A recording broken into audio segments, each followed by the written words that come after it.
Nós somos chamados coletivamente de Tzion, filhos de Tzion.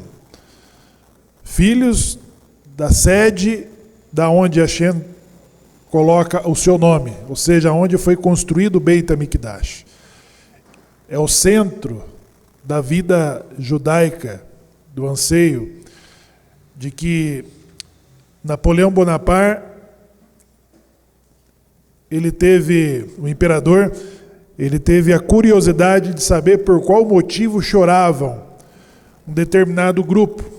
E quando alguém foi verificar, soube que tratava-se de Tisha B'Av, quando estavam chorando pela destruição do segundo templo.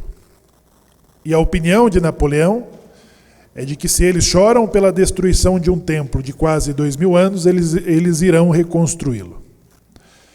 Napoleão, ele também se aprofundou, inclusive Napoleão, ele depois, o Papa, a deposição do Papa marca também dentro desse período da Idade Média, o controle, né, a ruptura de um iluminismo com a religiosidade, ou a forma como a religiosidade cristã interferia nas questões políticas. E dentre essas interferências, ele também cessou com a Inquisição, aonde funcionavam naquelas regiões da Europa. E ele também sequestrou os documentos dos processos das pessoas que passavam pela Inquisição. Né? Muitos se perderam, e a Inquisição tratava de perseguir os crimes de heresia, ou seja, eram cristãos que cometiam, supostamente de acordo com o tribunal do Santo Ofício, eles perseguiam o crime de heresia, ou seja, na maioria desses processos tratavam-se de judeus convertidos à força ao cristianismo e que eram levados aos tribunais pela acusação de crime judaizante, ou seja, de praticarem judaísmo escondidos. Mas a questão é, na diáspora, em que Hashem nos chama de filhos de Tzion coletivamente, ele traz um encorajamento. Qual que é o encorajamento? Não tenhais medos do homem. Ele fala que a nação, na Haftarah que o Shaul acabou de ler, ele diz que o homem que prepara um exército, o valente, fica constipado. Ou seja, o homem que está se preparando para a guerra, ele fica com gripe. Hashem falou, essa é a pessoa que vocês estão tendo medo. Ele está liberando a liderança de um exército contra vocês. Mas ele fica constipado, ele espera sarar para depois voltar à liderança do confronto. Então, não tenhais medo. Não fujam. Ei, não vão correndo. Ele consola. Porque vocês não sairão mais como quem tem pressa. Da onde que nós saímos com pressa? Da onde que nós tivemos que sair com pressa, largando as coisas para trás? Do Egito.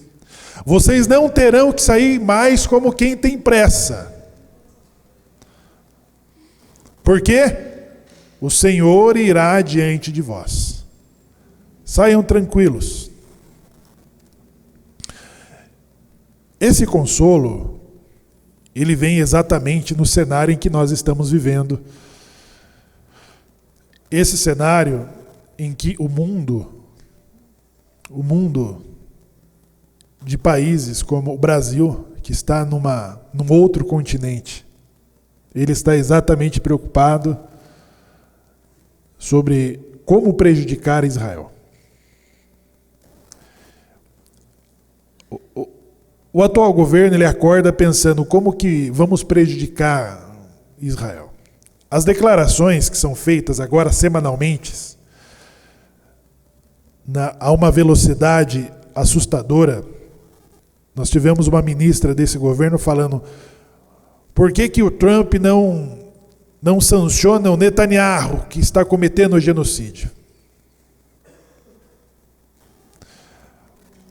A ruptura,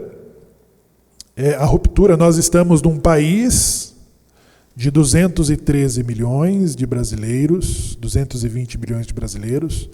A comunidade judaica, ela é representada em torno de 120 mil judeus.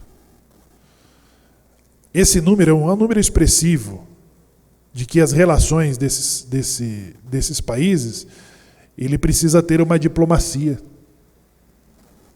E o Brasil recusou receber o novo embaixador. Ou seja, a relação diplomática Brasil e Israel foi reduzida a um público de 120 mil judeus. E nós sentimos, inclusive, nós do Anuncim Brasil, que não temos exatamente os laços da Federação Israelita, da CONIB, nós sentimos o efeito de não ter uma embaixada, de não ter um embaixador na embaixada. E as demandas da comunidade organizada e de todos os outros que são representados serão tratados a partir do consulado. Então, a velocidade que a Haftarah está indicando, pessoal, é exatamente. A Haftarah está indicando a forma como as nações estão se preparando no papel de acusação. A acusação sem prova, o que ela é na justiça? A calúnia é quando eu falo mal. Eu entro no meu Facebook, entro no meu Instagram e falo mal. Aquilo é calúnia. Essa calúnia, eu me torno passivo de ser processado e ter que indenizar a pessoa que eu caluniei, não é isso? Mas quando eu vou no tribunal e falo o que eu vi sem ter visto, o que é esse crime? É perjúrio. É quando você jura falsamente. Quando você faz um juramento falso contra outra pessoa para que ela seja prejudicada. O Tribunal do Santo Ofício, eu quero mandar um abraço para a comunidade de Colatina, no Espírito Santo. Eu estava ouvindo na conversa com Yaakov, que pegou os processos da família que passaram pela Inquisição. Ele estava lendo o processo. Mais de quase 1000 páginas o processo, de uma família. Mas o número dos nomes e os lugares dos parentes que estavam arrolados no processo. Então você pegou um elemento, agora vamos ver todas as pessoas que estão ligadas a ela. E a Anita Novinsky já havia denunciado antes que é de praxe que quase todos os processos que eram feitos por denúncia, o denunciante, normalmente o cristão velho ou um desafeto. Porque o desafeto, ele poderia, a lei da Inquisição, ela poderia servir como arma, uma arma para você resolver um problema e se livrar do seu desafeto. Sabe aquele vizinho com quem você briga porque a árvore dele entope sua calha? Ele invadiu 5 centímetros do teu terreno. Ele para o carro em cima da tua calçada. Sabe aquele desafeto que você tem que conviver com ele? Você tem que conviver com esses desafetos. Muitas pessoas usaram a lei da Inquisição para se livrar desse vizinho, acusando de heresia. Só que essas acusações, eles colocavam no processo assim: não os mate. Essas acusações dos cristãos velhos era de olho no incentivo do confisco, que ele ficava com a parte do confisco que a igreja tirava dessas famílias. Isso é o perjúrio.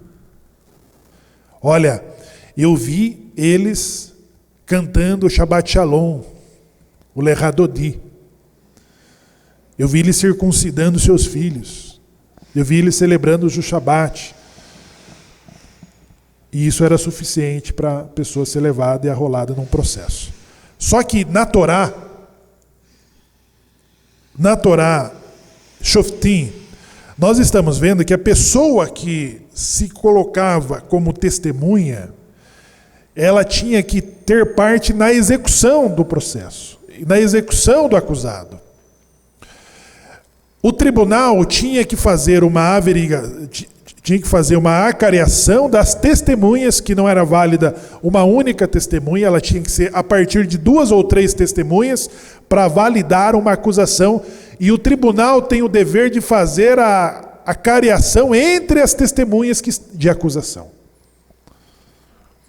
Elas tinham que ser ouvidas juntas, elas tinham que ser ouvidas separadamente, até que fossem encontradas as contradições que pudesse ser o perjúrio.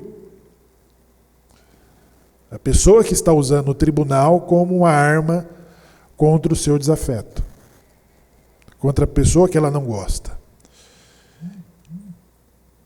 Por quê? Para a pessoa que passasse na acariação do tribunal e o acusado fosse condenado à pena capital, até onde vai a testemunha da acusação? Até onde ela tinha que ir?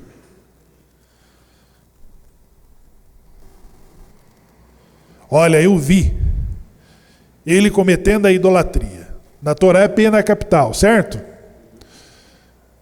As outras testemunhas também seriam ouvidas. A acariação ia confirmar ser verdade. Então, o tribunal ia aplicar a pena capital, que é a de execução. Só que, no caso das testemunhas, elas são as primeiras a iniciar a execução.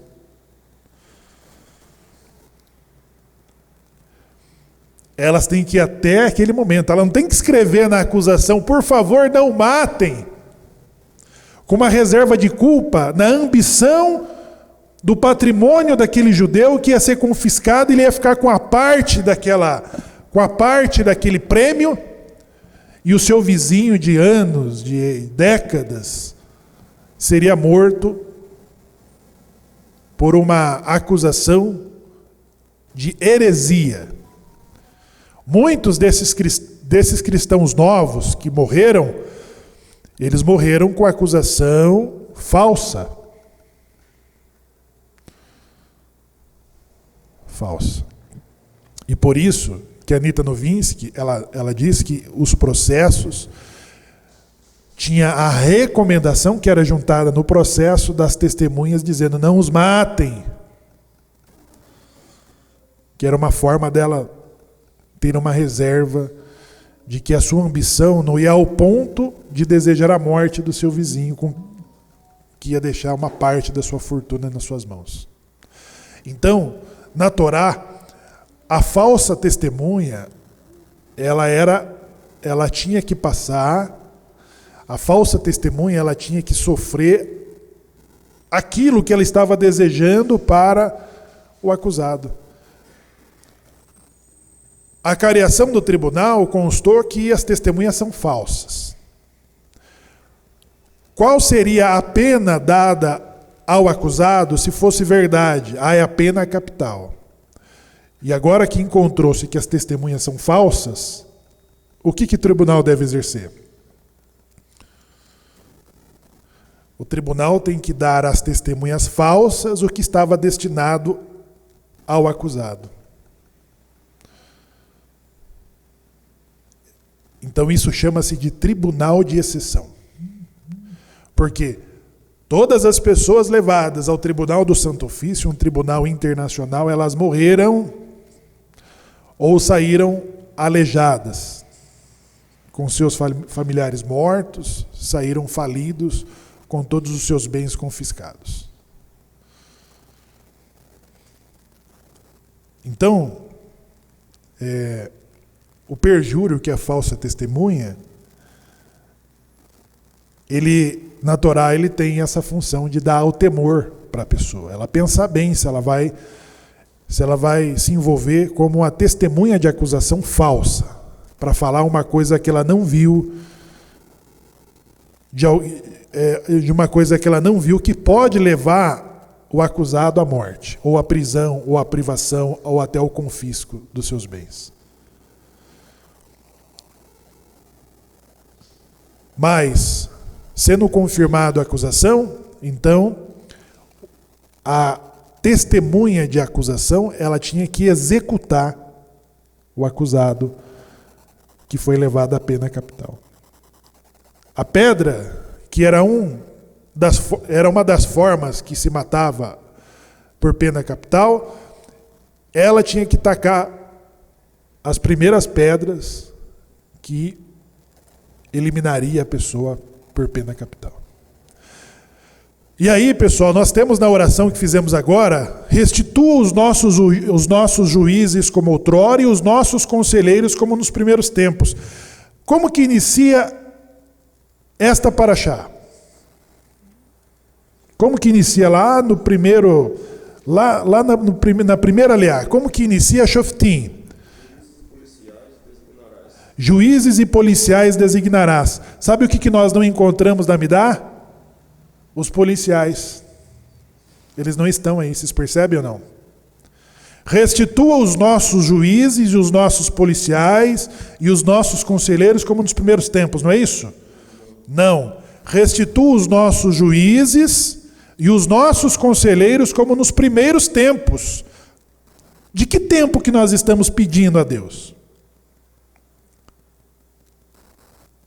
Em que tempo no retrovisor de um passado feliz e justo nós estamos pedindo para a era futura?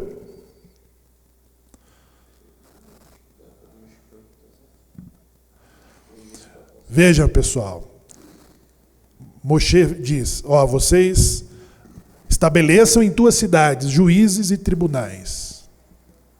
Tribunais, juízes e policiais.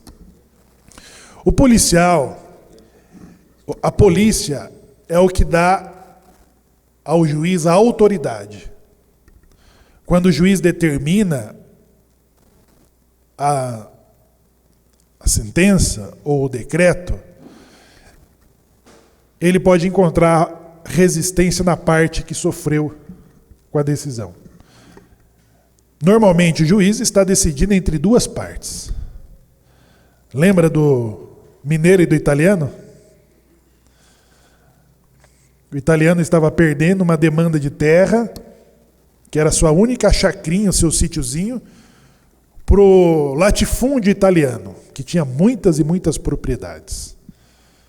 Então ele fala para o advogado, na última instância do seu julgamento, em que ele ia perder as terras para o italiano, dizendo: se o senhor juiz me der essa causa, eu dou uma leitoa para ele de presente.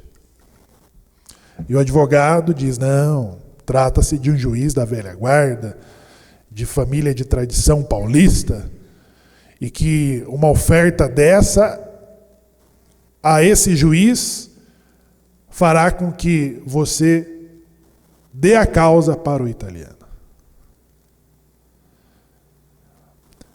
E o advogado, sem esperança de reverter a causa do seu cliente, foi incrédulo porque foi a última audiência. Defender o seu cliente italiano, o seu cliente mineiro. E para sua surpresa, o juiz deu a causa para o mineiro, a posse das suas propriedades que seriam dadas para o latifúndio italiano. E isso aumentou mais a incredulidade do advogado, que não entendeu nada. E ele considerou: se aí não tiver o dedo do mineiro. E na conversa ele falou assim: foi uma luz do céu quando o Senhor me disse que se desse o presente para o juiz, a causa seria dada ao italiano. Então eu mandei a leitoa no nome do italiano. Ele mandou o presente, mas no nome do italiano, e deu exatamente isso. O juiz deu a causa para o mineiro como uma atitude de um juiz que não se aceita corromper pela propina, pelo suborno. Juízes e policiais, Moshe está falando para a segunda geração de que a autoridade do juiz, ela precisaria ser confirmada pela força da polícia. Quando da resistência sobre a decisão. 2005 nós presenciamos como que Israel teve que executar o despejo dos colonos judeus que moravam na faixa de Gaza. Quem de vocês viram isso aí? Em 2005, nós presenciamos policiais da IDF e policiais de Israel tirando rabinos, famílias das suas casas, dos que não aceitaram sair da propriedade que pertenciam a eles e o governo estava dando para os palestinos, do que o que nós conhecemos hoje como a faixa de Gaza, que as mesmas forças policiais agora estão despejando os palestinos da faixa de Gaza que foram doutrinados pelo Hamas. Mas lá em 2005, essa força policial estava cumprindo uma ordem, uma decisão sobre despejo dos colonos judeus de suas próprias casas.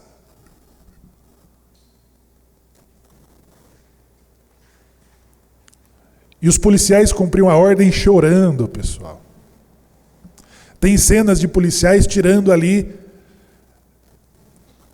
os judeus, seus irmãos, seus rabinos, seus amigos, pegando a força ali e executando a ordem, com lágrimas nos olhos.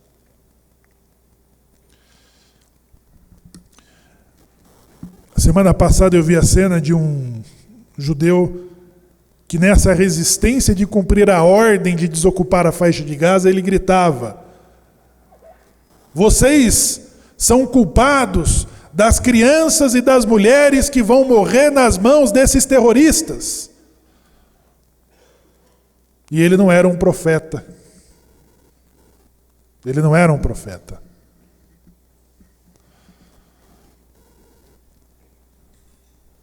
Falou: o sangue das crianças, das mulheres e das famílias que vão morrer nas mãos desses terroristas estão nas mãos de vocês. Vocês são os culpados. Em 2005. Mas a força policial estava ali para executar a ordem de despejo. A autoridade do juiz agora passa a ser reforçada pela força de repressão da polícia. Ela é necessária. Ela é necessária para executar a justiça. Então, quando nós falamos restitua os nossos juízes e os nossos conselheiros como nos primeiros tempos, nós estamos falando ao que remete à primeira geração. A primeira geração, nós tivemos Jetro, que encontrou Moshe julgando sozinho toda a multidão de 3 milhões de pessoas, e ele diz: não faça isso. Cria as jurisprudências, cria as competências, e institua juízes de 10, de 50, de 100 e de 1000, e você julga as demandas mais graves. E aí Moshe acatou essa decisão e estabelece então um tribunal. Ele estabelece um tribunal. Esse tribunal,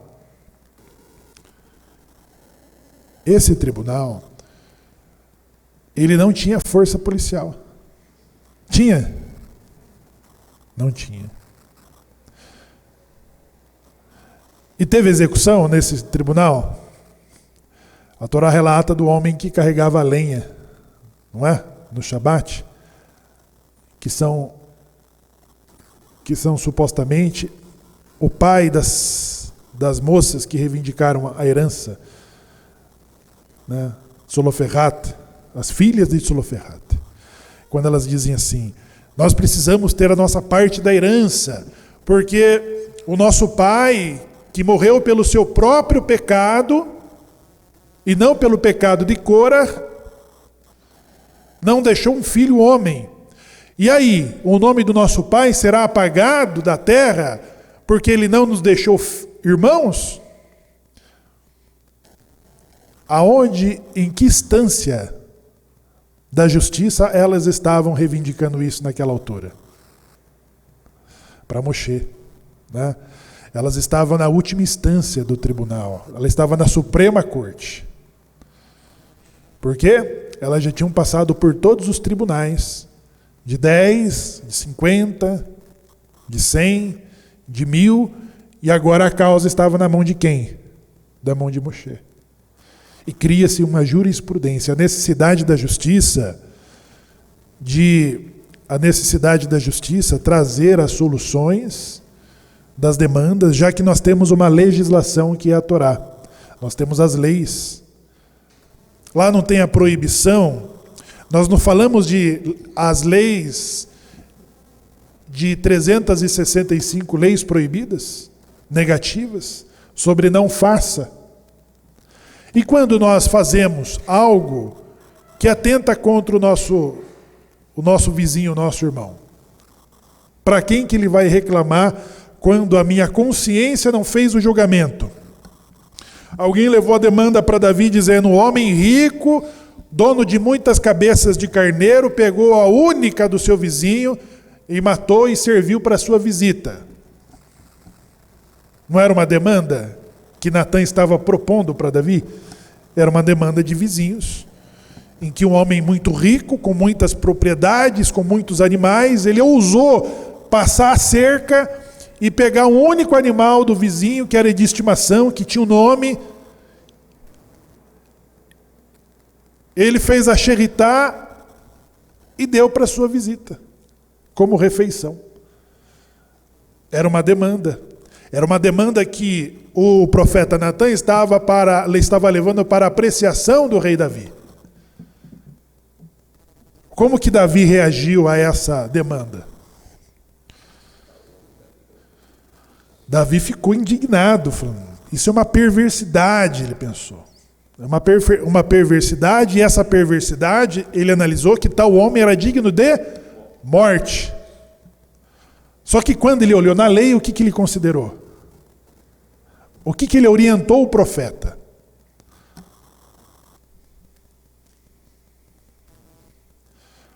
Ou seja, a questão da justiça é sobre quem leva primeiro para o juiz, não é? Aqueles que têm mais filhos, né? E os filhos brigam. E aquele que reclama primeiro para o pai é o que vai ser absolvido, não é? Aquele que chegar primeiro e falar: pai, eu apanhei, ele abusou, ele rasgou meu caderno, aí o pai escuta aquilo ali e já fala: ah, é? Sem ter ouvido o outro lado, não é? A tendência. Natã levou lá uma questão para Davi trazer uma resposta. E quando do seu ímpeto de indignação ele falou: tal homem é digno de morte. E nos 30 segundos seguintes ele falou: mas faça de acordo com a lei. O que a lei prevê sobre a pessoa que rouba o animal do vizinho? A lei da restituição. Ele pegou um, agora ele devolve 4, 3. Então, exerça de acordo com a lei. O juiz vai determinar: o fazendeiro, devolva 4 animais daquele um que você pegou.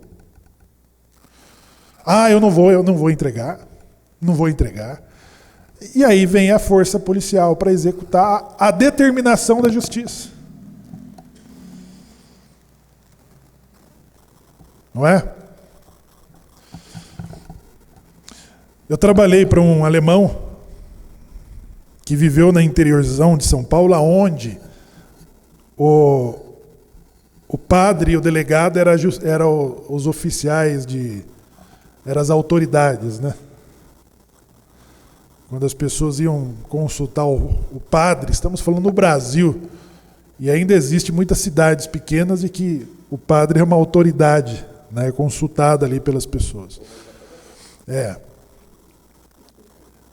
Que é aquela situação do chaveiro que abriu o cofre em minutos, e depois o contratante falou, não, você está cobrando tudo isso, né? Aí teve um caso desse em que o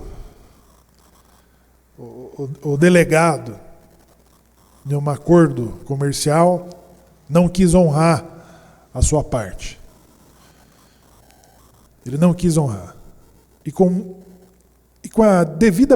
a aplicação da devida pressão da força policial, o homem então decide pagar. Mas na hora que ele vai pagar, ele diz assim, então fica com essa esmola. Aí o delegado falou, pode pegar. Falou, agora o senhor vai dar mais outro tanto, que é o acordo. Já que essa aí o senhor deu de esmola, o senhor vai dar agora outro tanto, que é o que você tem que pagar. E fez ele pagar o dobro, né? Pelo trabalho que certamente o delegado teve que ter em persuadi-lo a cumprir com a sua parte do acordo. Então, você precisa de um intermediário para muitos acordos. São acordos de famílias, não é? Por que fala tribunal? Qual que é a força da palavra tribunal? É um trifásico, não é? As comunidades estabelecem um tribunal a partir de 3 justos, de 3 piedosos, no lugar de juiz, que vão deliberar as demandas. Vão deliberar as demandas que surgem numa comunidade. São sobre contratos de casamento, são sobre contratos de empréstimos, são sobre sociedades. São negócios. Vendi meu carro para a Marina e agora ela não quer me pagar o acordo. Ela fez uma outra avaliação e quer me pagar abaixo da FIP. Isso vai me dar um prejuízo de R$7.000. Não é? Aí eu preciso de que alguém venha persuadir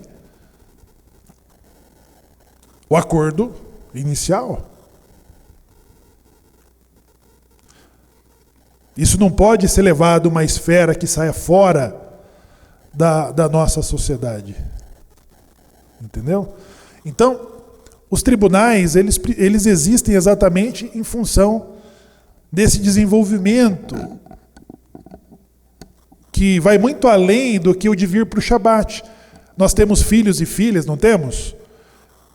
Que vão se casar com outras famílias da nossa comunidade, que assim seja. Essas famílias precisam ser colocadas juntas através de uma mediação. Por quê? Porque quando dá errado o objeto do meio, você tem 2 famílias inimigas dentro de uma mesma comunidade. É ou não é, dona Lídia? Você pode ter 2 famílias inimigas que se odeiam, que se ofendem, que se agridem. Então, quando não há essa acompanhação, essa devida aplicação, nós criamos esses fica essas rusgas dentro do relacionamento da comunidade. Então é importante que as comunidades elas estabelecem para todas essas situações uma comissão de um conselho que trata sobre contratos de noivado, sobre contratos de casamento. E o casamenteiro, ele não tem o compromisso exatamente. O casamenteiro, ele tem o perfil das pessoas, mas ele não vai, o papel dele vai até onde as partes se interessam a assumir o contrato de casamento, o contrato de noivado, o contrato de sociedade, a negociação da casa, do apartamento, do carro. do Lojinha. Isso é natural. O violinista no telhado, ele começa a cena da saga do clássico com uma briga entre dois judeus. Um judeu comprou um cavalo que supostamente tinha 5 anos, mas o cavalo já estava velho. Vocês viram a cena do filme, não? E ali o Tevier ele aparece. Né? O Tevier aparece em meio a uma discussão do impasse que dividia a opinião da comunidade sobre a idade real do cavalo. E como que vê a idade dos cavalos? Pelos dentes. E ali na hora que ele tinha convencido o comprador de que o cavalo tinha idade que foi anunciado na venda, o Tevier diz assim, eu acho que ele tem mais de 20 anos. E rompe a discussão de novo, né? E rompe a discussão entre as partes. Lá tem o casamento, não tem um casamento? Que o açougueiro teve a promessa de ter a filha do Tevier, mas ele tinha 70 anos e a moça tinha 20. E a moça, não, quero um casamento arranjado, eu quero me casar com quem eu gosto. A tradition, que entra em jogo, não é isso? E ali, o açougueiro de 70 anos, ele vai como convidado no casamento do que seria sua noiva. Então, são todos esses impasses para quem vive num vilarejo, numa comunidade, numa sociedade. Isso é natural, é orgânico. E por isso que a Torá nos coloca 248 mandamentos positivos, 365 mandamentos proibitivos, que regulamentam o nosso convívio, os nossos acordos, as nossas conversas, os nossos excessos, a nossa arrogância, a nossa prepotência, os nossos erros. Tem que ter alguma força externa que force o Shemuel a recuar quando ele ignorou todos os censos da justiça. Talvez naquela semana, naquele mês, ele estudou menos Torá, ele rezou menos, se achou mais. Então todos nós somos sujeitos. E por isso, você fala assim, não, nós temos a Torá. Nós temos a Torá para quê? Então, o desafio quando você tem o desafio maior quando você tem dificuldades no relacionamento, na família, é você mudar de nome no cartório? Você tem aquele encontro de domingo, aquele churrasco, que você vai lá encontrar o teu parente, que é o seu desafeto. Mas os outros são exatamente as pessoas que você gostaria de estar, de conversar, de compartilhar de uma refeição. E aí, como que nós fazemos? Poxa, eu preciso achar um meio para resolver esse impasse. Né? Então, todas estas coisas elas vão se ajustando, vão se regulamentando a partir do momento em que nós entendemos a Torá. Quando eu tenho um problema, eu tenho que perguntar, Torá, o que a Torá prevê sobre essa questão aqui? Né? O que eu estou fazendo é certo, o que eu estou fazendo errado? Eu dou a chance de que o tribunal não tenha que pegar a minha causa na mão deles. Mas se eu não tenho essa capacidade, então vai vir alguém neutro, né, com sabedoria de Torá, com humildade, e vai fazer as devidas análises. E vai chamar o Shemuel no conselho e falar, olha Shemuel, e aí, o que está acontecendo? Veja. E ele vai falar. Eu combinei com a Marina na FIP.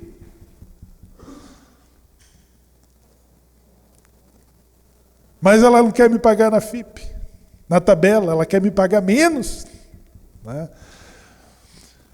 Então vamos ouvir a Marina é chamada também. E aí Marina, o que aconteceu? Não, ele me vendeu o carro com o pneu careca, ele falou que estava bom.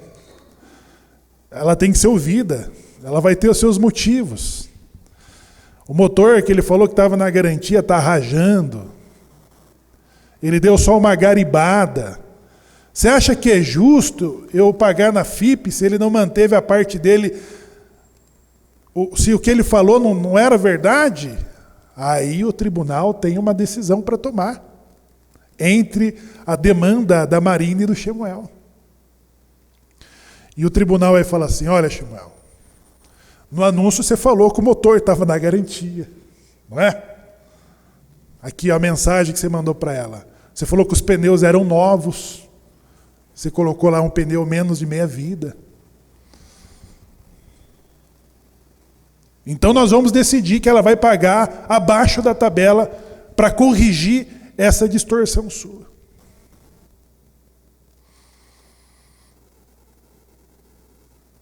É assim.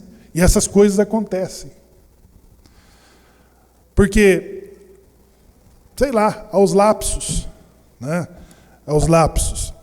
E aí, para nós rezarmos, restitua os nossos juízes, os nossos conselheiros, como nos primeiros tempos, em que nós não tínhamos a necessidade de ter a força policial para nos fazer cumprir uma determinação de um tribunal. Como aqui, ó, de 3 homens que vão olhar ali a regra, vão olhar o Shulchan Aruch, vão ouvir as partes.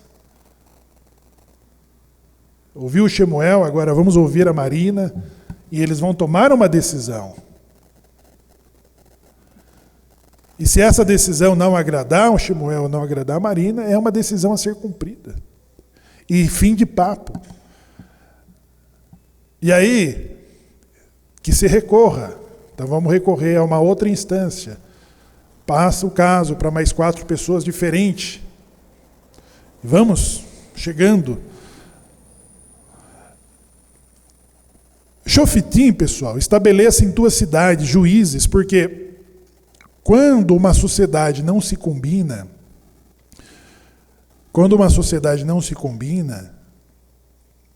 ela pode ser pior do que a idolatria. Por quê? Porque quando Hashem desceu para ver o que estava acontecendo em Babel, na Babilônia, na sociedade, na civilização de Nimrod, o que Hashem encontrou? O berço da idolatria. O berço da idolatria. 10 gerações depois de ter destruído a civilização de Noa, ele encontra a civilização de Nimrod como berço da idolatria. O que Hashem fez com eles? Destruiu como a civilização de Noa? Não. Por quê? Porque eles se entendiam. Eles se respeitavam. Eles não violavam o espaço do outro, como o que foi a acusação da civilização de Noa. Roubavam, matavam e a violência sexual. A ONU declarou quase 2 anos depois que o Hamas usou a violência sexual como arma de guerra. 2 anos depois. De imagens que eles produziram. Eles usaram seus celulares para filmar as atrocidades de que o Hitler não teve coragem de mostrar. O Hitler fez essas atrocidades escondidos. Ele criou para a Cruz Vermelha um campo de concentração judaica que tinha arte, tinha judeus pintando quadros, tinha judeus ensinando música, tinha coral, tinha oficina de padaria, tinha oficina de costura.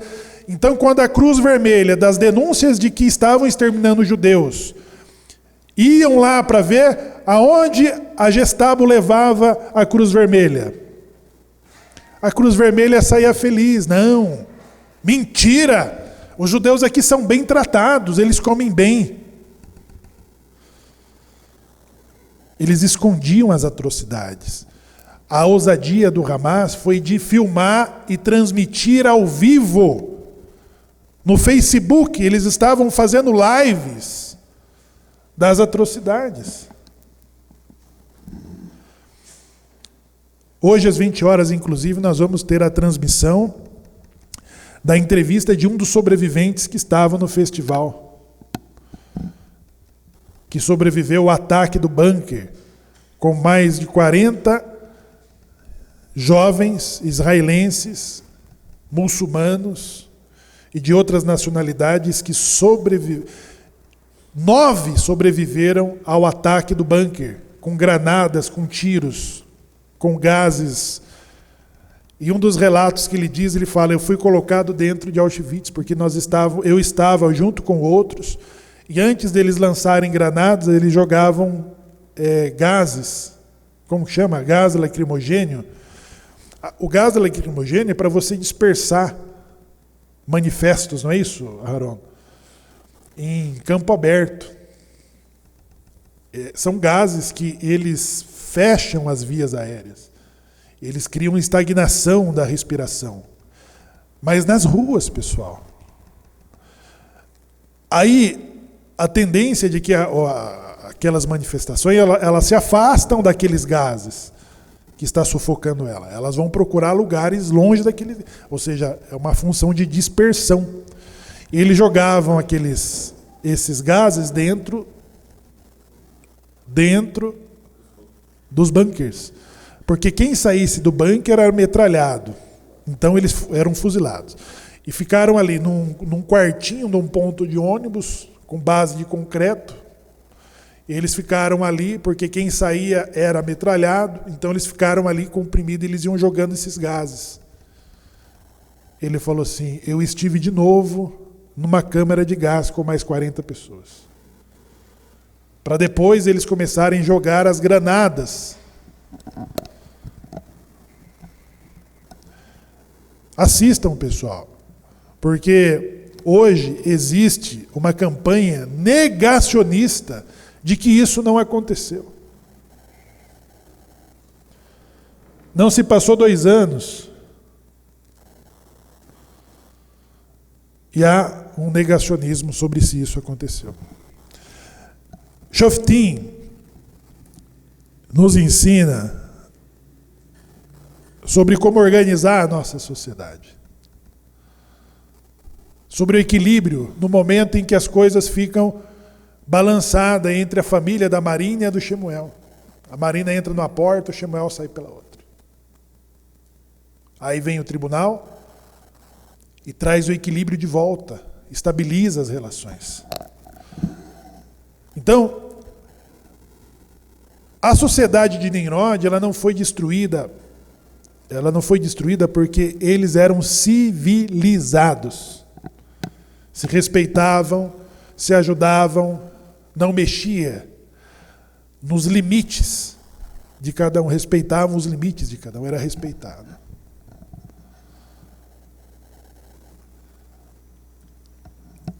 Nós rezamos no Salmo 29, Mismor le Davi, sobre os filhos dos poderosos. Como que inicia aí? Na página 249 do Sidur, veja só que Hashem, ele aprecia mais do que tudo, o bom convívio das partes. O Joshua vai ler? Leia para nós aí os primeiros, aos filhos dos poderosos. Quem são os filhos dos poderosos? Mismor. Salmo de Davi. Rendei ao Eterno, ó Filho dos poderosos. Rendei ao Eterno glória e força. Rendei ao Eterno a glória devida ao seu nome. Prostrai-vos ante o Eterno, que é pleno de esplendor e santidade. Isso. Essa mensagem dada aos filhos dos fortes, aos filhos dos poderosos, está falando sobre todas as autoridades. O executivo do Palácio do Planalto, o legislativo do Senado, o legislativo do Congresso, os juízes da Suprema Corte. Está falando sobre os filhos dos poderosos. Depois, do governador, do prefeito, do vereador, do padre, do rabino, do pastor, do califa. A mensagem é sobre uma postura que mantenha as bases de uma sociedade funcionando. Então, quando as falhas da moral, da ética, da justiça, falha no topo da pirâmide, aquela sociedade vai entrar em colapso. Olha a Venezuela. A Venezuela está sitiada por exércitos estrangeiros. Quantas vezes os nossos muros ficaram cercados por exércitos estrangeiros? Era para julgar sobre a nossa idolatria ou sobre os nossos temperamentos, o nosso ego, a nossa inimizade, o nosso ódio gratuito? A Marina está aqui, não é porque ela gosta muito do Brasil. Ela está aqui, a Marina está aqui conosco, e nem pelo carro que eu vendi para ela. Porque na Venezuela tinha carro melhor do que aqui. Né, Marina? A Marina está aqui por causa de um colapso da corrupção, que arruinou um país rico. Só que isso está chegando, isso não se resolveu internamente, nada de pressão externa só resolveu o ego de Maduro. Agora ele tem exércitos estrangeiros na sua fronteira. Os venezuelanos, os milhões que fugiram para o Brasil e para outros países vizinhos, eles não fugiram por causa da guerra, eles fugiram por causa da fome, da escassez, da corrupção, do totalitarismo, da perseguição, das faltas da liberdade. Sobrou o dilúvio de uma sociedade corrupta que não respeita as autoridades, não tem instinto de sobrevivência, não respeita os limites. Acabou. O dilúvio trouxe o fim para aquela sociedade, o que foi diferente da sociedade de Nimrod. Então, a justiça, ela ensina de que a Shem não poupa, se a Shem não poupa os países idólatras sobre a conduta mínima de comportamento, muito menos aqueles que foram chamados para serem nação sacerdotal, nação de justiça, de conduta. Aí nós sofremos muito mais dos nossos desvios de conduta do que da forma como a Shem visita as injustiças dos povos e das nações. Napoleão estava falando sobre um segundo templo destruído e sobre toda uma população dividida por entre as nações, que é a diáspora. O dilúvio passou sobre o nosso território. Acabou com as nossas autoridades, com as suas arrogâncias, com as suas injustiças, e nos colocou para recomeçar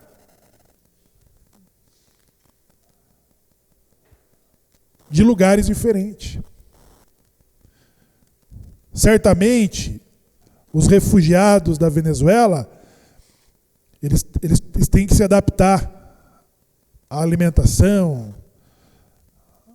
o ritmo, a cultura brasileira e muitas coisas que eles passaram a fazer diferente de como faziam na Venezuela.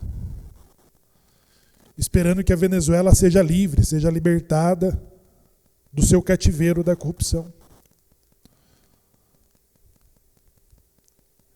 E nós também fomos levados para o nosso cativeiro para aprendermos a sermos pessoas melhores. Então essas são as oportunidades que nós estamos no mês de Elul. O mês de Elul, ele só é declarado todos os meses, todos os outros meses, ele só é declarado depois de Kiddush Levaná. E esse é o mês da acusação, pessoal. É o mês em que o teu promotor, Ha-Satã, que são os nossos maus instintos, está falando, o Shemuel não presta, ele não vale nada. Está falando sobre as nossas fraquezas, sobre os nossos erros, sobre os nossos desvios. O Ha-Satã está falando tudo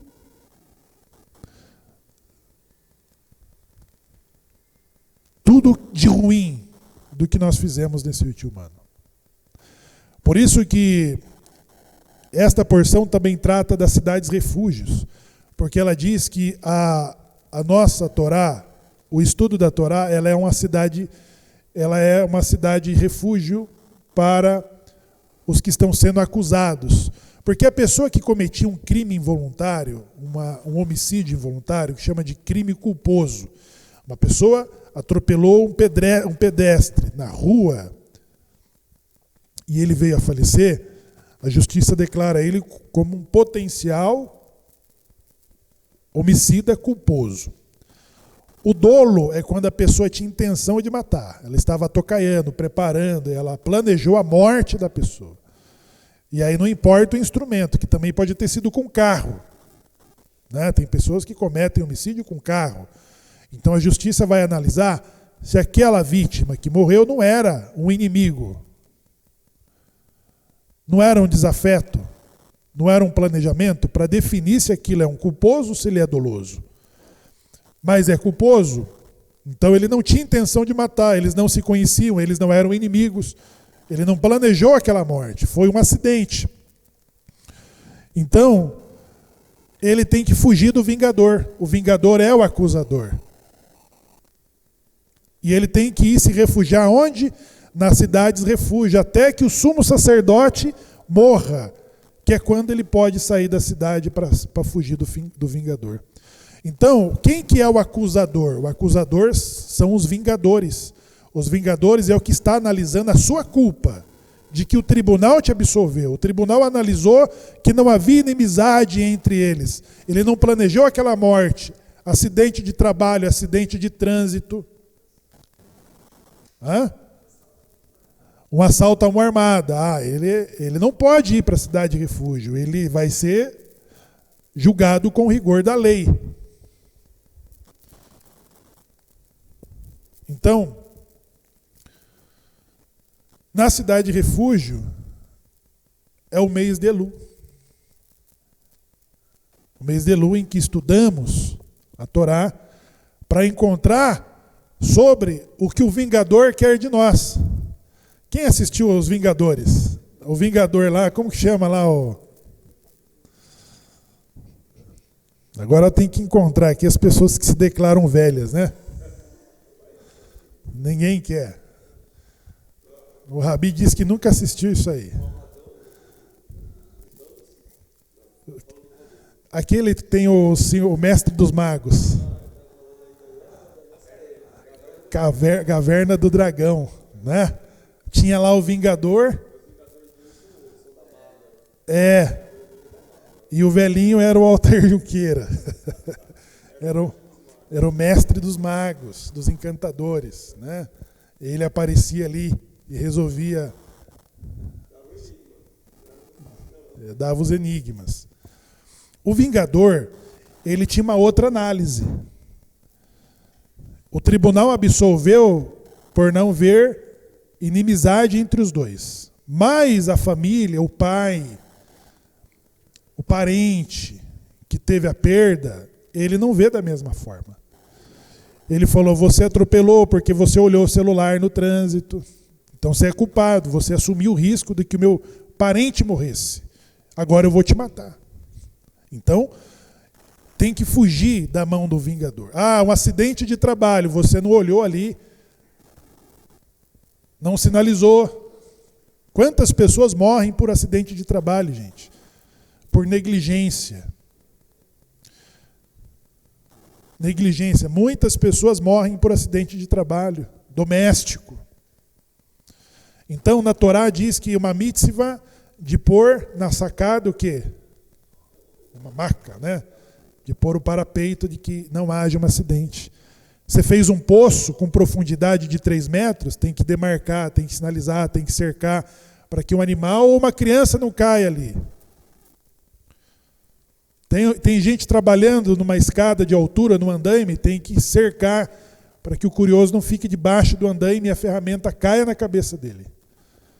São todas essas situações que poupa a vida, poupa a saúde das pessoas, e é uma mitzvah. E quando isso acontece, o vingador, ele analisa tudo o que você não fez. Você não sinalizou, você não usou o cinto, esse andaime não tinha especificação de segurança, não tinha NR, o pneu estava careca. Tudo isso pode ser analisado para ele justificar de que você também merece morrer. Aí você se refugia debaixo das asas do Kohen Gadol. Né? Então, o mês de Elu, nós aumentamos o estudo da Torá para eliminar o que o vingador está olhando de errado em nós. O que ele quer? Ele quer que você morra, que o decreto de Rosh Hashanah seja sobre a sua morte, sobre a sua falência, sobre uma indenização que você precisa pagar. E essa indenização, às vezes, é a nossa parnasatová, o nosso sustento, que Deus nos livre. Ou a nossa saúde, das pessoas que acham que nós merecemos ser pedinte, que Deus nos livre. O acusador está aí. E aí o que nós falamos? Eu sou do meu amado, e o meu amado é para mim. Então esse é o acróstico do mês de Elu. E quando nós estudamos sobre Shoftim, nós começamos a analisar as nossas próprias falhas. Né? Talvez eu não vou precisar do tribunal para analisar de que o carro que eu vendi para a Marina não estava exatamente como eu disse que estava. Então, antes de que o tribunal me julgue, eu falo, Marina, você está certa. Você quer pagar abaixo da FIP, eu ainda vou te dar mais um desconto que é abaixo da FIP. Para ficar bem entre nós. E isso aí vai servir para você reparar as coisas que não tinha no carro que eu disse que tinha. Você me perdoa, Marina? E ela fala, Baruch Hashem, Baruch Hashem. E vamos sentar na mesma mesa de Rosh Hashanah. Comer do mesmo peixe. E iniciamos um outro ano. E o acusador perdeu. O inquisidor perdeu. O Mauro Vieira perdeu. Ninguém sabe quem é o Mauro Vieira. É o chanceler, mascote do presidente antissemita. Tem um outro ainda, que é o conselheiro internacional, que foi chanceler no outro mandato desse presidente, que chama Celso Amorim. Antissemita de carteirinha. Perderam. Judá, de que se espera monarquia, de que esta paraxá diz assim, quando vocês quiserem um rei, de que também tem as outras nações, ele mostra as leis que regem de quem merece ser o rei. O rei tem que ser dentre vossos irmãos, porque conhece os nossos problemas. Não pode um brasileiro querer governar a Venezuela. Ele pode querer governar, mas os venezuelanos têm que preferir de que seja um outro venezuelano que conheça as demandas do país.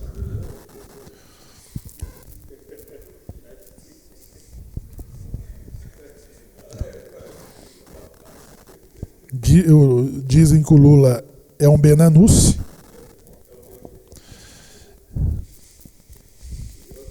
Entendeu? Ele é.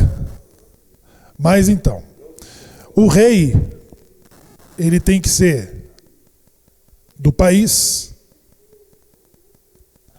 ele tem que conhecer as demandas, não pode acumular muitos cavalos, não pode acumular muita prata e muito ouro e não pode ter muitas esposas. Então, é o motivo, né? O motivo de ter muitos cavalos, o cavalo ele tem um símbolo de poder bélico, capacidades bélicas, que é o poder que faz com que um rei esqueça de que há um Deus sobre ele, esquece do Salmo 49. Aos filhos dos poderosos, não é? O Salmo 17, que foi a análise do shiur do Shaul essa noite, quem não viu, assista, com dicas, imagine análises de níveis cabalísticos, né? Shemuel traz preto no branco, o Shaul traz coloridinho assim, ó. A análise do Salmo 17, que fala sobre justiça. Davi estava como rei. E ali, Davi diz assim, que os meus pensamentos não ultrapassem a boca. O que Davi estava falando? O Salmo 17, ele coloca Davi no momento em que ele determinou ao Joabe a morte de Urias, com quem Davi pretendia ficar com a esposa. Quando Davi deu essa ordem, ele começou a ter pensamentos como: o meu pecado vai colocar a nação em ruína, e vai se levantar os nossos inimigos, moabitas, edomitas, filisteus, e por causa do meu pecado, a nação poderá sofrer. Então, Davi está começando a rezar, ele está começando a rezar sobre o seu próprio pecado, de que ele não danifique, de que ele não venha a ser uma pedra de castigo sobre os seus súditos, sobre o seu governo. E ele começa a traçar uma recuperação, ele começa a negociar e apresentar como auto-julgamento. O Salmo 17. Então, pessoal, judeus têm o instinto natural de auto-julgamento. Homens e mulheres. Por isso que Judá, de que Jacob disse, da onde vai sair a monarquia, quando ele foi levar a sua nora a um julgamento por acusação de adultério, a sua nora que poupou a sua imagem, a sua reputação, porque ela poderia ter dito muito antes de instalar o tribunal de que esse filho é teu, mas ela cuidadosamente colocou nas mãos da pergunta que Judá fez: quem é o pai da criança? O que ela respondeu? O dono desse penhor. Ele reconheceu, o cajado era dele, a capa era dele, o anel selo era dele. Ele poderia manter-se quieto, já que ela decidiu manter sigilo, ser levada à acusação e a pena capital de morrer por apedrejamento por crime de adultério. Mas o que Judá fez? Ele abriu mão da sua reputação e falou: ela é mais justa do que eu. E escancarou para o tribunal por onde ele andava. Ele falou da casa das polacas essa noite, né? A casa das polacas. Muito bom show aquilo ali. Então, pessoal, Davi, o Salmo 49, que as ações, os erros e os pecados de uma liderança, ele pode sucumbir o seu próprio país. Então Davi, ele começa a rezar, fala: Xenda, isso aqui é um erro, o Senhor me examinou, não encontrou nada, agora eu estou aqui, ó, exposto. E ele começa a pedir para Deus, de que a nação não sofra as consequências do seu próprio erro. E ele sofre por isso, antes mesmo de que um decreto venha contra ele, sobre essa decisão, né? Sobre esse erro, sobre essa violação. Ou seja, mantém as nossas fronteiras afastadas da intenção dos nossos inimigos, porque quando eles souberem, eles cruzarão as nossas fronteiras e eles serão vítimas, Hashem, por causa do meu pecado. O Salmo 17. Leia o Salmo 17 e vocês vão entender o pensamento de Davi sobre como o Salmo 49, que fala aos filhos dos poderosos, aquele que tem poder de acumular cavalo, aquele que tem poder de acumular esposas, aquele que tem poder de acumular ouro e prata.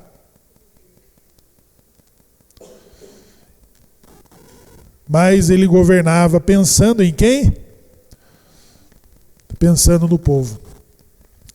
De que os nossos erros, né? A Torá, ela fala sobre um crime que não teve, sobre um homicídio, de que não se sabe quem foi. Lá tem que fazer um sacrifício pelas autoridades da cidade, para que a culpa do sangue ela não recaia coletivamente contra uma sociedade. Não é? Então, pessoal, nós precisamos apreciar as coisas certas, as coisas corretas, e nunca nós nos sentimos na liberdade de estar no Brasil hoje, ainda com muitas das liberdades do país que nós gostamos. Mas nós precisamos refletir esses ensinamentos sobre as nossas escolhas. Nós precisamos de equilíbrio, e o equilíbrio não existe sem ausência do outro. Então, o Brasil e todos os outros países precisam de uma visão do que está à esquerda, uma visão do que está à direita, de uma visão do que está ao centro, mas essas diferenças coexistirem, se respeitando e respeitando os limites. Tem muitas bandeiras que estão da esquerda que são resposta do que o Brasil e o mundo precisa melhorar. Tem muitas outras bandeiras que estão à direita, que são as respostas e o equilíbrio que o Brasil e o mundo precisa melhorar. Existem bandeiras no centro que também são decisivas para esse equilíbrio. A outra coisa, pessoal, são sobre as nossas escolhas que fazemos à direita, no centro, na esquerda. Você não pode ter um bandido de estimação na direita, você não pode ter um bandido de estimação no centro, você não pode ter um bandido de estimação na esquerda. Isso reflete em nós.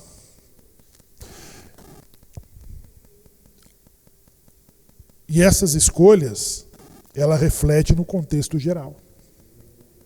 Entendeu? Se o nosso rei,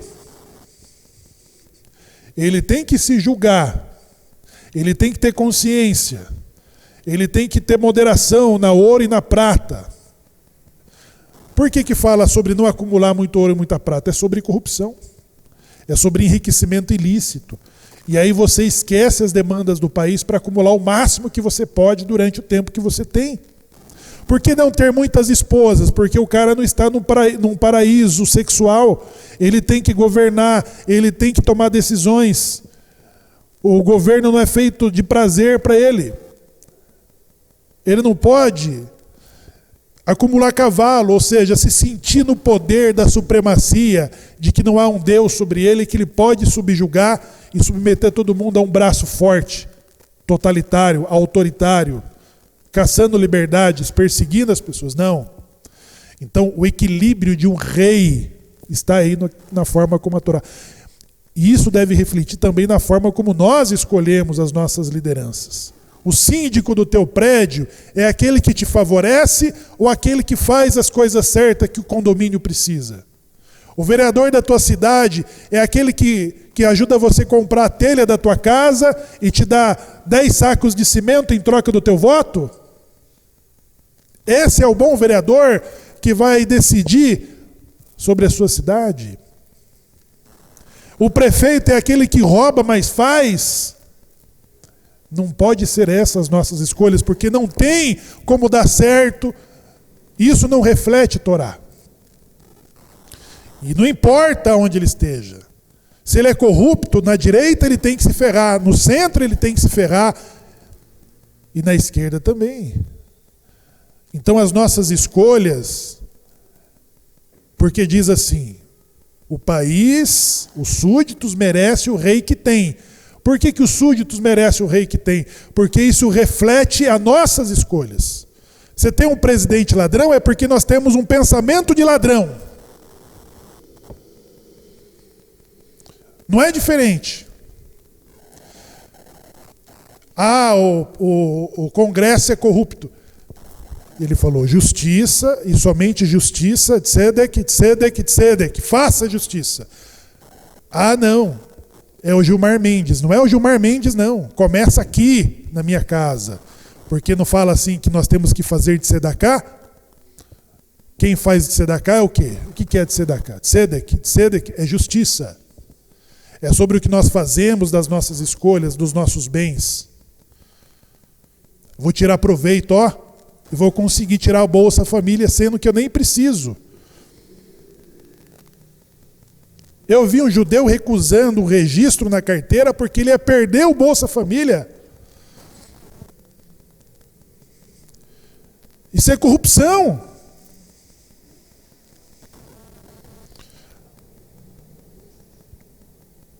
É sobre tirar vantagem, tomar uma carga de cerveja lá, vamos com o carro e pegar o máximo que a gente conseguir pegar. Isso reflete as nossas escolhas, de quem nós escolhemos para nos representar no síndico, como vereador. Agora tem os postos de combustíveis do PCC. É um governo paralelo do crime. O PCC não tem só postos de combustíveis. Eles têm muitas outras coisas. E eles têm vereadores, eles têm prefeitos, eles têm juízes. E não sei se não tem presidente. Isso reflete sobre as nossas escolhas, pessoal. Ele poderia ser da direita. É canalha de direita, é um canalha de esquerda, é um canalha de centro. Não é sobre eles, é sobre nós, como que nós escolhemos. Está aqui, Shoftim. Porque Jonas é um profeta judeu do Taná, é ou não é? Sim ou não? Hashem deu uma chance para Nínive e falou, Nínive são judeus? A população de Nínive são de judeus? Sim ou não? Não são. A civilização de Nínive não era de judeus. Eles eram idólatras.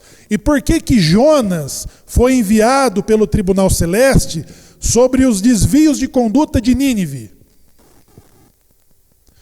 Jonas chegou lá com medo e falou, olha, se vocês não mudarem de comportamento, Nínive vai ser arrasada por aquele que está sentado sobre as águas do dilúvio. O governador, o rei de Nínive, o que ele ordenou? Já mudamos. Nós roubávamos, agora nós não vamos roubar mais. Nós matávamos, nós não vamos matar mais. E ordene a toda a população que se vista de saco de pano e jejue, para que Deus tire de sobre nós um decreto de destruição. Jonas voltou arrasado. Nínive não eram judeus, pessoal.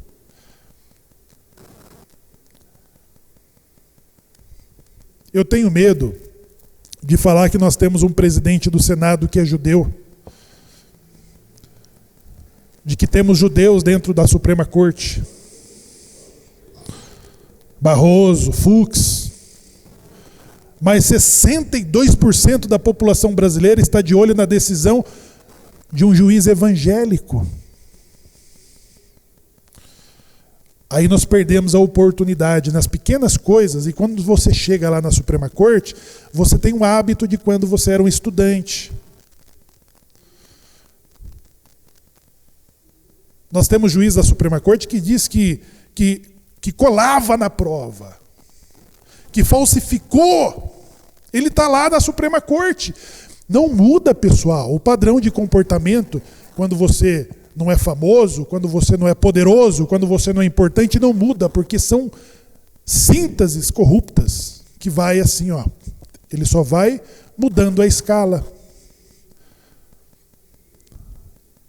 Você desvia recurso lá da empresa onde você é o porteiro, você vai desviar quando for vereador, quando for prefeito, quando for governador. Você vai fraudar na prova da OAB? O que ele não vai fazer com o processo?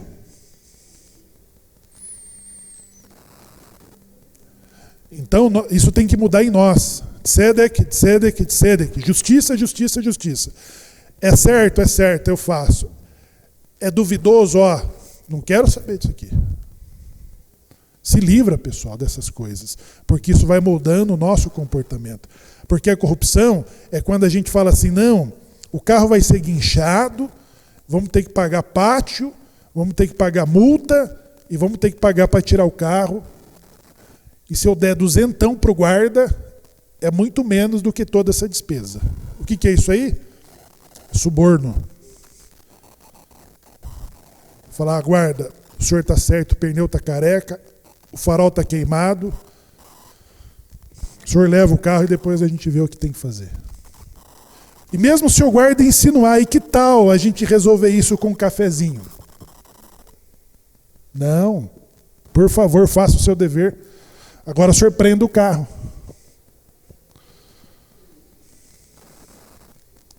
Porque você está moldando você. Quando nós vamos dando jeitinho, tirando vantagem nas oportunidades, pessoal, nós vamos corrompendo. E a nossa corrupção, ela vai refletir nas nossas escolhas. Tomara que o policial aceite o suborno, tomara que o vereador seja corrupto, tomara que o prefeito seja corrupto, porque é o que você é. Não podemos. Então, tzedek é justiça. Vamos fazer a justiça, isso está em nós. Não está falando do Gilmar Mendes, nem do Alcolumbre, nem do Mota, nem do Lula. É do quanto que o Shemuel é corrupto. É do quanto que nós somos corruptos. Essa correção é aqui embaixo. E aí vai refletir as nossas escolhas. As nossas escolhas começam a refletir aqui. Nós vamos dando jeitinho, aceitando suborno, fazendo propina, aceitando propina. E vamos subindo. Amanhã ele é rabino. Um shorte. Pega lá o animal que está doente. Que critério de confiança que ele vai dar para a comunidade se ele deixa passar uma carne que não é própria para o consumo? Não é? E como que ele julgará as faces dos poderosos? O Shaul é muito rico. Se eu fizer o que tem que ser feito com ele, eu vou perder o prestígio de um homem que pode me prejudicar ou me dar vantagens. Não. O Shaul é rico, mas ele tem que cumprir o que tem que cumprir. Mesmo que ele não me chame mais para o churrasco da casa dele. E quando nós somos amigos de churrasco, eu já tenho que me declarar suspeito. Falou, o Shaul é meu amigo, eu frequento a casa dele, ele frequenta a minha casa, e eu não posso julgar a demanda. Porque se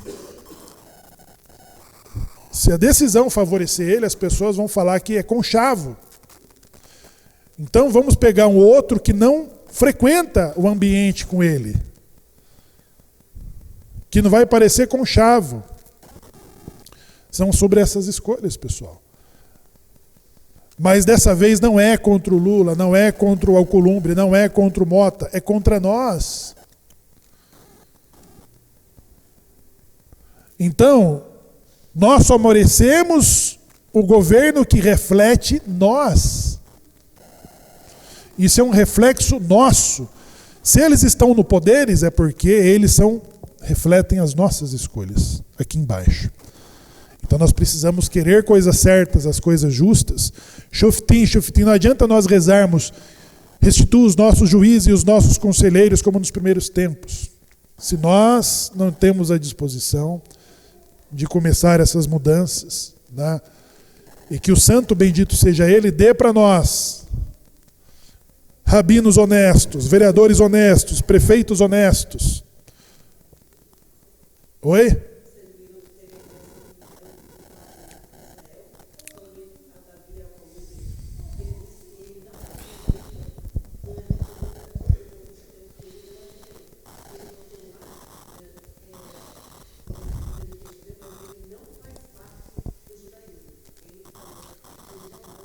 Então, agora é sobre o que nós pensamos, e outra coisa é o que ele é.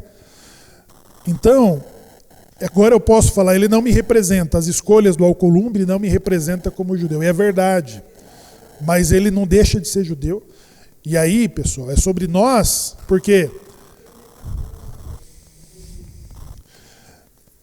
a outra coisa é que lá na frente as nossas escolhas sejam certas, as nossas decisões sejam certas, mas elas precisam ser certas aqui. Porque quando a pessoa é honesta e certa, ela vai ser honesta no Brasil, em Israel, ela vai ser honesta na portaria e na Suprema Corte, ela vai ser honesta no rabinato e na presidência, ela vai ser honesta na medicina. Tem médicos corruptos que brincam com a vida das pessoas. Os hospitais se tornaram um antro de bandidos. Porque tem médico que está envolvido com desvio, está roubando tempo. Vai lá, passa o cartãozinho para atender o serviço público do SUS e vai atender na sua clínica particular. Desvia instrumentos cirúrgicos que o governo dá. O SUS é bom, pessoal. O sistema de saúde do Brasil é bom, mas ele não chega na ponta final, que é o paciente. Não chega. E aí essa corrupção é lá, o médico que rouba o tempo do SUS e ele atende no Unimed, ele vai te roubar também lá no plano, no particular. Não é, dona Lídia? Ele vai trazer laudo, ele vai... Gente, é todo o sistema. E aí se a gente faz vista grossa com os nossos filhos, se ele vai ser um médico, ele vai ser corrupto. Se ele vai ser um vereador, ele vai ser corrupto. Se ele vai ser o presidente, ele vai ser corrupto. Se ele for rabino, ele vai ser corrupto. E é sobre nós isso aí. É sobre a forma como nós procedemos, porque isso reflete em nós. Né? Então, essas correções nós precisamos fazer agora em nós. Nossas vidas, nas nossas escolhas, na nossa comunidade. Né? Justiça, shoftim. Isso aí começa agora e começa conosco. Né? Então Davi, que representava o todo, tá vendo isso aqui, pessoal? Ó? Esse livro aqui, Vínculo do Fogo, autor Alberto Dines. Olha aqui, ó. É um acervo da comunidade para vocês lerem. Isso aqui fala sobre Antônio, o judeu que foi julgado pela Inquisição. É um judeu carioca famoso. Inclusive tem filme desse livro aqui, que mostra o julgamento da Inquisição desse Antônio José da Silva, o judeu. Ele era advogado e ele era um artista da sociedade carioca e de Minas e foi levado para as fogueiras da Inquisição. E ele morreu na madrugada de 1739 na fogueira da Inquisição. Tá bom? Tá aqui, ó.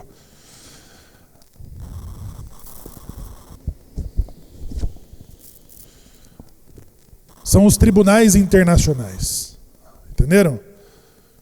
Quando nós fugimos, pessoal, do tribunal, quando nós fugimos do tribunal internacional, quando nós fugimos dos nossos tribunais, nós seremos levados para outros tribunais. Entenderam? Hoje Israel anda na sua reputação numa guerra. A guerra que Israel faz é a guerra que está aqui na Paraxá de hoje. Ofereça aos seus inimigos trégua, paz, antes de você invadir. A guerra contra o Hamas é uma guerra de defesa, porque o Hamas atacou. Mas a guerra do Irã não. Israel não tem relações com o Irã, porque o Irã rompeu, como o Brasil está fazendo agora. Mas antes de Israel atacar na Guerra dos 12 Dias, os Estados Unidos intermediou um acordo nuclear e deu 60 dias para o Irã fazer um acordo que evitasse a guerra. O Irã enrolou 60 dias. 60 dias. No dia seguinte, Israel atacou. Se Israel não segue a legislação da guerra, pessoal, quem é que segue Quem que está acusando os abusos da Rússia contra a Ucrânia? Quem que está abusando, quem que está acusando, quem que está protestando contra os abusos do governo sírio que está matando as minorias? Os alauítas estão sendo mortos, os curdos estão sendo mortos, os drusos estão sendo mortos, os cristãos estão sendo mortos. Quem que está acusando a Síria? O pessoal tem cena dele jogando a família inteira da sacada do prédio na mira de arma. Sabe que essa cena aparece na lista de Schindler, pessoal. Os alemães invadindo um apartamento no dia de Pessa. E eles fazem as famílias pularem da sacada do prédio. E na família que eles entraram tinha um cadeirante. O cadeirante foi o único que eles ajudaram a ser jogado da sacada do prédio. A Síria está fazendo isso. Os drusos são os grandes aliados de Israel. Os drusos estão sendo massacrados. Então, Israel segue a legislação de Shoftim sobre a guerra, sobre oferecer trégua. O acordo, olha que tipo de acordo é esse? Para cada um soldado israelense, libera 1.000 prisioneiros terroristas. Deu a faixa de Gaza para eles construírem um Estado, eles usaram a faixa de Gaza para destruir o Estado de Israel.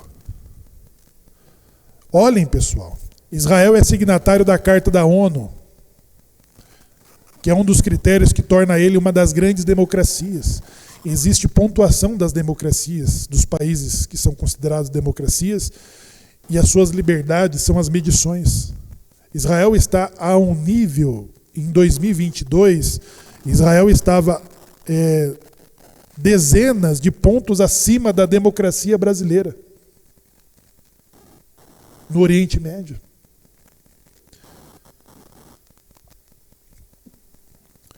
Quando nós não tínhamos restrições nas redes sociais, quando jornalistas não eram presos, lá em 2022, quando jornalistas não eram presos, quando apoiadores não eram perseguidos, opositores não eram perseguidos, influenciadores não tinham que se exilar, lá que nós tínhamos dezenas de pontos abaixo da democracia do Brasil. Agora, eu não sei como que está essa medição. Então, o Israel é signatário da Carta da ONU sobre respeito à vida. Quantas vítimas colaterais teve no ataque dos 12 dias no Irã? Quantas vítimas teve no ataque de Israel ao Hezbollah? A guerra na faixa de Gaza ela é assimétrica. Israel anda um passo para ver quem é o terrorista e quem é o civil. Quem é o terrorista e quem é o civil. Quando eles vão entregar reféns, eles colocam a farda de terrorista. Mas quando eles estão nos túneis, eles são civis. Eles saem dos buracos com um chinelo havaiana e uma, como chama, PGR? Aquela arma de anti-RPG. Olha só.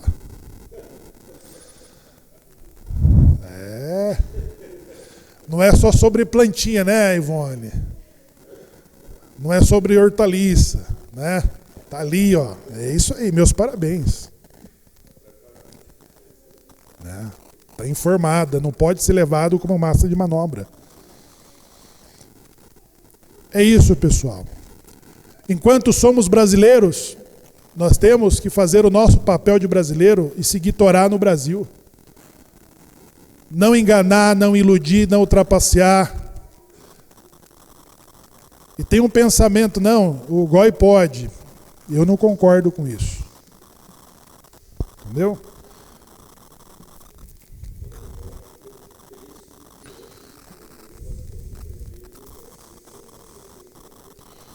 Exatamente, não podemos. E aí, pessoal, para nós encerrarmos a nossa fala de hoje,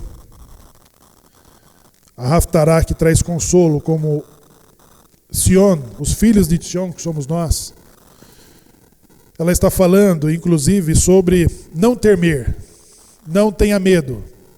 Não tenha medo do homem que lidera uma tropa e fica constipado, fica com gripe. Não tenha medo sobre o Senhor das hostes. Quem é o Senhor das hostes?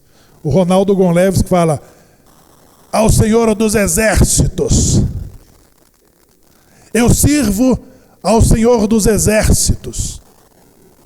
Sabe o que é isso, pessoal? É sobre a confusão do Irã falar assim: não, eles conseguiram deter a nossa capacidade com bruxaria. Porque eles não conseguem explicar como conseguiram perder a soberania aérea. A jornalista da Globo News, que foi mandada embora, ela cometeu a gafe de falar assim: como que pode centenas de baixas do outro lado e só algumas dezenas de Israel morreram com mísseis? Você entendeu? A indignação da imprensa, a inconformidade, eles não aceitam. Como que eles têm poucos mortos? Como que eles não conseguem acabar com Israel?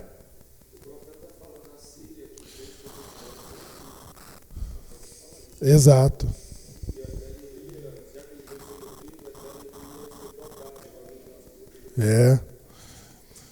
Então, aqui nessa paraxá fala sobre não ter medo. A Torá, ela está isentando duas guerras, tá, pessoal? Guerra de conquista e guerra de defesa. A guerra do Hamas é uma guerra de defesa. A guerra de conquista dava ao covarde o direito de pedir baixa. A pessoa que tem medo. Mas como que ele ia chegar lá e falar para o oficial, falar: olha, eu tenho medo, o senhor pode me dispensar? Ele ia sair com qual carimbo na reserva dele? Covarde. Pam. Aí a Torá poupa o covarde. O que ela faz? Aquele que desposou uma moça e não se casou, está dispensado. Aquele que plantou uma vinha e não inaugurou, está dispensado. Aquele que construiu uma casa e não inaugurou, está dispensado. Agora o covarde podia sair com outras formas. O covarde poderia chegar e falar assim: olha, fiz uma casa bela e não inaugurei. Aí o oficial falava: claro, está dispensado. Pessoal, nós não podemos ter isenção sobre o nosso lado, sobre as nossas escolhas. Normalmente, quando as coisas ficam polarizadas, as pessoas tendem a se acovardar. Não podemos ter medo de nos posicionar sobre o que é certo, sobre o que é justo. Não podemos ficar passivos, só olhando as coisas.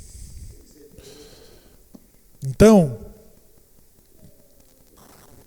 a Esther era rainha de qual cidade da Judéia? De qual dos estados israelenses que Esther era rainha? Hã?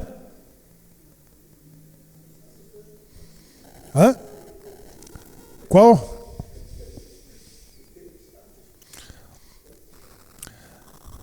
De que parte de Israel que Esther era rainha? Nenhum, né, Joshua? Ela era a rainha da Pérsia, que é o Irã. Ela era a rainha. Como Alcolumbre é presidente do Senado. Como Fux é do STF. Como Barroso era presidente do STF. Ela estava numa posição de mando. Como essas pessoas. Em qual país? País estrangeiro. Estava num país estrangeiro. Ela era a rainha da Pérsia, de um país idólatra. Mordecai falou para ela: faça alguma coisa, porque o decreto de morte é sobre nós. A rainha falou: eu não posso. Não posso me apresentar sem ser chamada. Definitivamente não posso. A outra carta de Mordecai veio: não pense que por estar aonde você está será poupada. E quem sabe você não está aí exatamente para esse tempo.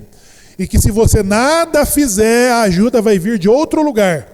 Quando o judeu não faz, vem um cristão, vem um muçulmano e faz a coisa certa que o judeu não fez. Por que 62% da população brasileira está olhando para o Mendonça, o que o Bolsonaro chamou de terrivelmente evangélico? Não era para agora fazer a diferença, gente? É o que o Mordecai falou para Esther. Quem sabe você não foi colocado aí para esse momento. E que se você nada fizer, a ajuda vai vir de outro lugar. Mas não pense que você será poupada, nem você e nem seus filhos, se você nada fizer. Ela entendeu o recado e falou: vou me apresentar com pena de que eu morra. Peça que jejue toda a população judaica na Pérsia, que eu me apresentarei no terceiro dia. Foi diferencial, pessoal? Então, hoje nós ensinamos os nossos filhos para serem melhores do que nós, serem oficiais da Marinha, da Aeronáutica, das Forças Armadas, superintendente da Polícia Federal, ministro de Justiça, procurador, juiz das instâncias da Suprema Corte, presidente do Senado, presidente do Congresso, presidente do Brasil, diretor do Albert Einstein, diretor do SUS. Não importa aonde os nossos filhos vão estar. O que eles precisam ser? Tzedek, tzedek, tzedek. Persiga a justiça. Faça o que é certo.